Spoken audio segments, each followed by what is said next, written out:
मिर्जापुर गांव में सुधीर अपने बेटे मयंक और पत्नी रुमला के साथ रहता था। सुधीर बहुत गरीब था। वो गांव में पानीपुरी का ठेला लगाया करता था, जिससे उसकी रोजी रोटी चलती थी। मयंक 19 साल का था, लेकिन तब भी उसका बचपना नहीं जाता था। वो अपने दोस्तों के साथ सारा दिन गांव में घूमता फिरता रहता और उसका बूढ़ा पिता पानीपुरी का ठेला लगाकर घर चलाता। गर्मियों का महीना था।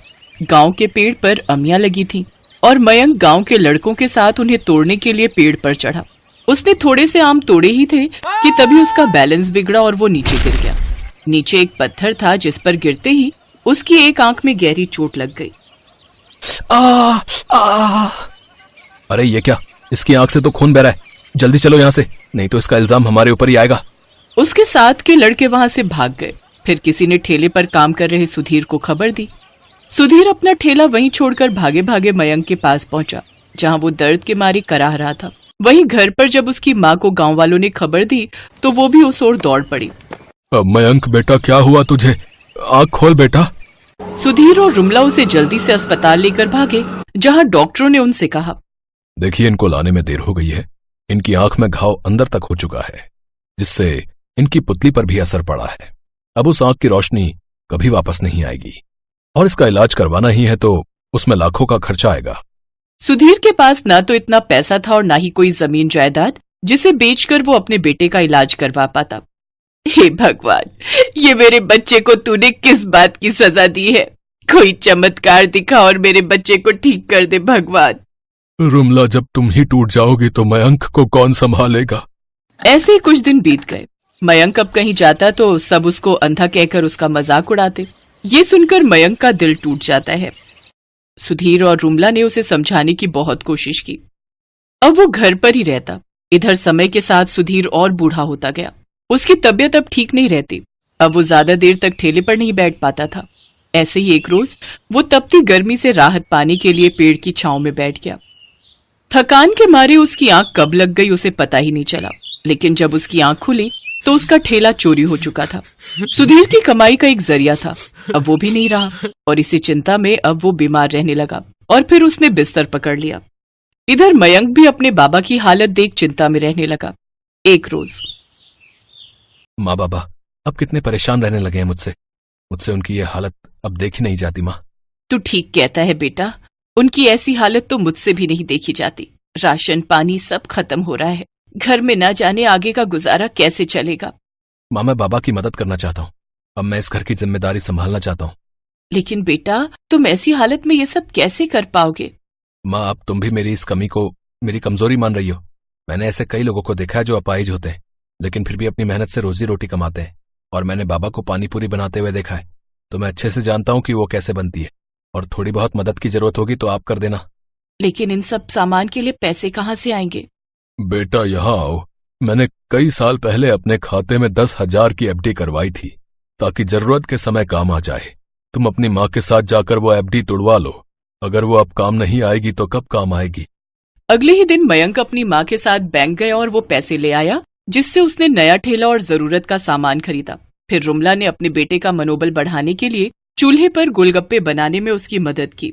बाबा, अब आप मुझे बताइए कि पानीपुरी का पानी कैसे बनाया जाए। मैं चाहता हूँ कि ग्राहकों को वही लाजवाब स्वाद फिर से मिले। उसके बाद सुधीर ने उसे सारी रेसिपी बताई, लेकिन पानी बनाने के बाद भी मयंक को उसमें थोड़ी कमी खली और फिर उसकी नजर आंगन में लगे धनिये पुदीने पर गई। वो झट उसे तोड़ लाया। फिर धनिया, पुदीना, जीरा, नमक, हरी मिर्च, छोटा छोटा कच्चा प्याज, साथ ही और भी कई तरह के खड़े मसाले कूटकर उस पानी में मिला दिए, जिससे उसका स्वाद कई गुना बढ़ गया और उसने बड़ा ही स्वादिष्ट खट्टा मीठा पानी बनाकर तैयार कर लिया। वाह, लाजवाब। मयंक ठेले पर रखकर सारा सामान बेचने निकल गया। अरे वो देखो, सुधीर का अंधा बेटा निकला है पानीपुरी बेचने। अरे ये कितने भी कोशिश कर ले, लेकिन जो स्वाद सुधीर की पानीपुरी में था ना, वो इसकी में कहाँ होगा। चलो फिर भी खाकर देखते हैं, बड़े दिनों बाद तो गांव में पानीपुरी देखने को मिल रही है।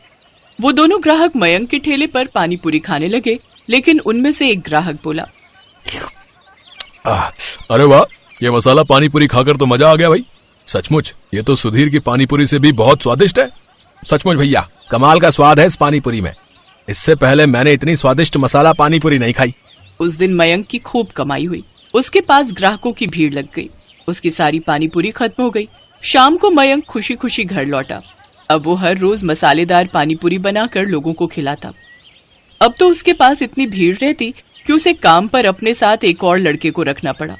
धीरे धीरे सभी लोग मयंक को मसाला पानीपुरी वाले के नाम से जानने लगे। अब उनकी आर्थिक स्थिति सुधरने लगी थी।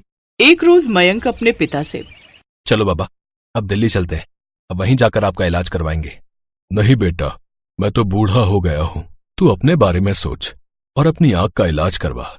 घबराइए मत बाबा, मेरे पास अब इतने पैसे आ गए हैं कि मैं दोनों का इलाज अच्छे से करवा सकता हूँ। दोनों ने दिल्ली जाकर अपना इलाज करवाया। दोनों पिता बेटे एकदम ठीक हो गए। फिर दोनों वापस आकर मसाला पानीपुरी का काम मिलकर करने लगे, जिससे उनकी आमदनी और भी बढ़ गई। अब उनके ऊपर से दुखों के बादल छट गए और वो सब खुशी खुशी एक साथ रहने लगे। अरे वो देखो, मानव भैया आ गए। मानव भैया? ये तो वही है ना जो बड़ा आदमी बनने शहर गए थे कई साल पहले। हाँ, चलो चलकर देखते हैं कि ये वापस क्यों आए हैं।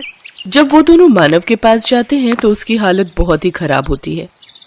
अरे मानव भाई, तुम तो शहर बड़े आदमी बनने गए थे ना, फिर आपका ये हाल? अभी ये सब वक्त नहीं है भाई कुछ भी बताने का। हम शहर से 300 किलोमीटर पैदल चलकर आए हैं और हम सब कई दिनों से भूखे हैं।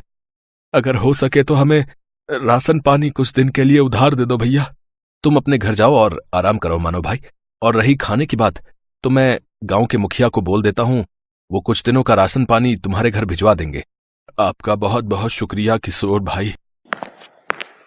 मुखिया उनके घर 1 महीने का राशन पानी भिजवा देता है। सुनिए जी, आखिर कब तक हम इन गांव वालों से छुपा कर रखेंगे कि हम शहर से भागकर क्यों आए हैं?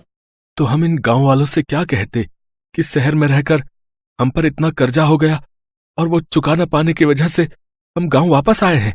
फिर तो ये हमें जो राशन पानी मिला है वो भी नहीं मिलता। ये तो आप ठीक कह रहे हैं जी। देखो रमा, जो किस्मत में लिखा है उसे कोई नहीं टाल सकता। चलो आप सो जाओ, रात बहुत हो गई है। मैं कल ही मुखिया से मिलकर काम की कोई बात करता हूँ। अगले दिन मानव मुखिया से मिलता है और अपने बेरोजगार होने की समस्या बताता है। देखो मानव, तुम इस गांव के बेटे हो और अब तुम इसी गांव में रहकर अपना कोई काम शुरू करो। आपने बिल्कुल सही कहा मुखिया जी। वैसे मैं शहर में सारा दिन ऑटो रिक्शा चलाता था और शाम को रमा और मैं पानीपुरी का ठेला लगाते थे। तो मैं सोच रहा हूँ कि क्यों ना मैं इस गांव में भी पानीपुरी बनाकर बेचूं। हाँ हाँ, ये तो बहुत ही अच्छा ख्याल है। वैसे भी अपने गांव में एक भी पानीपुरी वाला नहीं है। अपना खेत गिरवी रखकर मानव और रमा ने पानीपुरी का ठेला खोल लिया। वो ठेला लगाकर बैठे थे, तभी वहाँ उसका बचपन का दोस्त विनोद आ गया, जो कि एक गांव से दूसरे गांव तक ऑटो चलाता था। अरे वाह, आज मेरा दोस्त नए काम की शुरुआत कर रहा है, लेकिन तेरे चेहरे पर इतनी उदासी क्यों है? क्या बताऊं यार, ठेला लगाए पूरे 2 घंटे हो गए लेकिन अभी भी एक भी बोनी नहीं हुई। अच्छा बता, कितने की प्लेट दे रहा है तू इन गोलगप्पों की? भैया 10 रुपए के 5 गोलगप्पे हैं बस। अच्छा भाभी, फिर तो मेरे लिए 1 प्लेट लगा दीजिए। मानव उसको गोलगप्पे बनाकर खिलाने लगा। उनको चखते ही विनोद ने कहा, अरे वाह, ये तो सचमुच किसी अमृत समान है। कुछ ही दिनों में उनका पानीपुरी का काम बहुत अच्छे से चलने लगता है। एक दिन मुखिया जी उसके ठेले पर आते हैं। मानव, मैं तुमसे एक बात कहना चाहता हूँ। जी कहिए मुखिया जी। मानव, तुम्हारी पानीपुरी आसपास के गांव में भी बहुत प्रसिद्ध है। मैं चाहता हूँ कि तुम ढेर सारी पानीपुरी बनाओ और गांव के और आसपास के गांव वालों को भी ये पानीपुरी खिलाओ और आने वाले चुनाव में मेरे नाम का प्रचार करो। क्यों नहीं मुखिया जी, आपने मेरी मदद उस वक्त की थी जब मैं खाली हाथ इस गांव से लौटा था, तो भला मैं आपको इनकार कैसे कर सकता हूँ। मैं आपकी मदद जरूर करूंगा। बहुत बहुत धन्यवाद मानव बेटा। अच्छा, अब मैं चलता हूँ। हैं? आपने हाँ तो कर दीजिए, लेकिन अब हम इतनी सारी पानीपुरी बनाएंगे कैसे?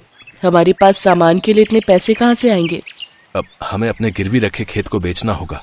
ये आप कैसी बातें कर रहे हैं जी?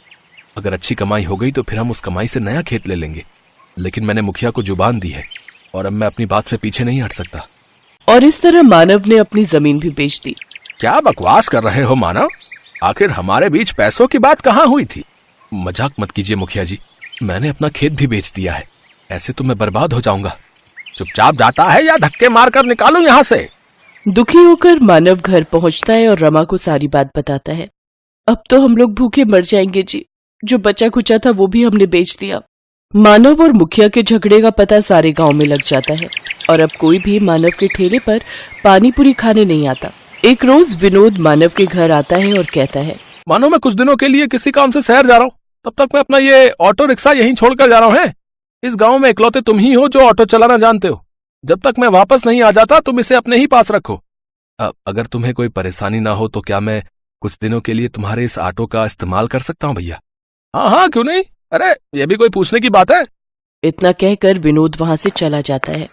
सुनिए जी, मुखिया जी ने जो ढेर सारी पानीपुरी बनवाई थी, क्यों ना हम उन पानीपुरियों को ऑटो में ले जाकर आसपास के गांव में बेचें। मानव रमा के साथ मिलकर गांव-गांव घूमकर अपनी बनाई हुई पानीपुरी बेचने लगा। देखते ही देखते वो दोनों ऑटो रिक्शा पानीपुरी वाले नाम से फेमस हो गए। आज मैं बहुत खुश हूँ। हमेशा से कर्जे से भागते आया हूँ, लेकिन आज तो ऐसा लग रहा है मानो मैं दुनिया जीत चुका हूँ। कुछ दिन बाद विनोद एक नया ऑटो लेकर गांव पहुंचा। अरे वाह विनोद, नया ऑटो? लेकिन तेरे पास तो पहले से ही ऑटो है ना, फिर ये किस लिए? अरे वो ऑटो अब पुराना हो चुका है यार, और मैं उसे बेचने की भी सोच रहा हूँ। मैं अब एक गांव से दूसरे गांव की सवारियां छोड़ने की बजाय गांव से शहर तक की सवारियों को छोड़ूंगा। अगर आप बुरा ना मानो विनोद भाई, तो क्या ये ऑटो हमें बेच सकते हो? अरे ये भी कोई पूछने की बात है। आज से ये ऑटो आपका हुआ है। तेरी बड़ी मेहरबानी मेरे दोस्त। ये ले, ये तेरे ऑटो रिक्शा के पैसे पकड़। रमा और मानव तो ऑटो पाकर बहुत खुश थे। अब वो दोनों सारा दिन एक गांव से दूसरे गांव घूम घूम कर पानीपुरी बेचा करते थे और लोग बड़ी आस लगाकर उनकी पानीपुरी के इंतजार में बैठा करते थे। उनका व्यापार अब बहुत अच्छा चलने लगा और उन्हें अच्छी आमदनी होने लगी।